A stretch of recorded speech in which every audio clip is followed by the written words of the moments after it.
তো বন্ধুরা, হাতের পাঁচটা আঙুল যেমন সমান হয় না, তেমনি সব মানুষও সমান হয় না বা এক হয় না। কি ঠিক বললাম তো বন্ধুরা? যাই হোক, মোদ্দা কথায় আসি। তো কথা হলো, আমরা মহিলারা, বিশেষ করে হাউসওয়াইফরা, শুধু হাউসওয়াইফ বলবো না, আমরা সমস্ত সংসারের মেয়ে বউরা,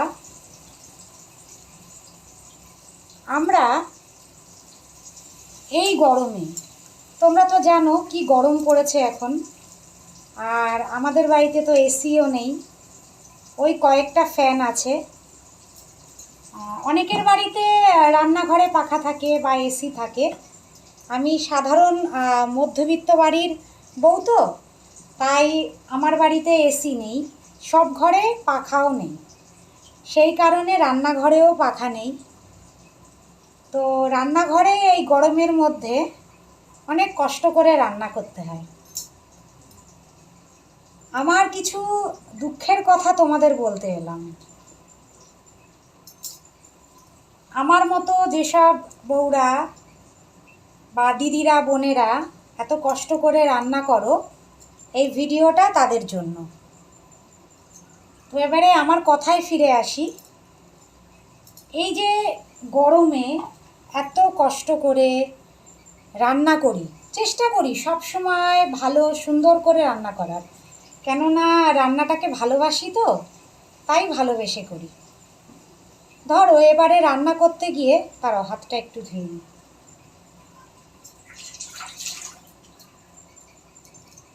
তো রান্না করতে গিয়ে হতেই পারে অনেক সময় হলুদ, তেল বা ধরো নুন, লঙ্কা, মানে মশলা যেটা আর কি, একটু বেশি কম হয়ে যায় অনেক সময়।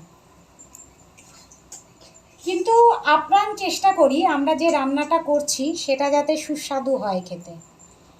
কিন্তু যখন শুনতে হয় যে আজকে তরকারিতে নুন দিয়েছো, বা ধরো হলুদ বেশি দিয়ে দিয়েছো, লঙ্কাটা বেশি হয়ে গেছে, এ কি খাওয়া যায়?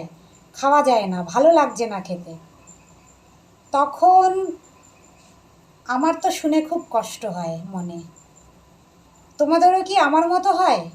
কমেন্টস করে আমাকে জানিও বন্ধুরা। টাটা, সবাই ভালো থেকো, সুস্থ থেকো। ফোনটা পড়ে গেল। আর হ্যাঁ বন্ধুরা, বয়স হচ্ছে তো, তাই সব কথা বলতে ভুলে যাই, তাই আবার ফিরে এলাম। তো সবাইকে অনেক অনেক ভালোবাসা, বড়দের আমার প্রণাম। আর সবাই এতক্ষণ ধরে আমার ভিডিওটা দেখার জন্য অসংখ্য ধন্যবাদ। তোমরা যে আমাকে এই যে এত ভালোবাসা দিচ্ছ, তার জন্য সত্যি বলছি বন্ধুরা, আনন্দে আমার মনটা ভরে যায়। আমি সব সময় তোমাদের পাশে আছি, পাশে থাকবো। তোমাদেরকে খুব ভালোবাসি। তোমরা সবাই অনেক কাজ করো, অনেক অনেক ভালোবাসা তোমাদের। আসি আজকে, টাটা।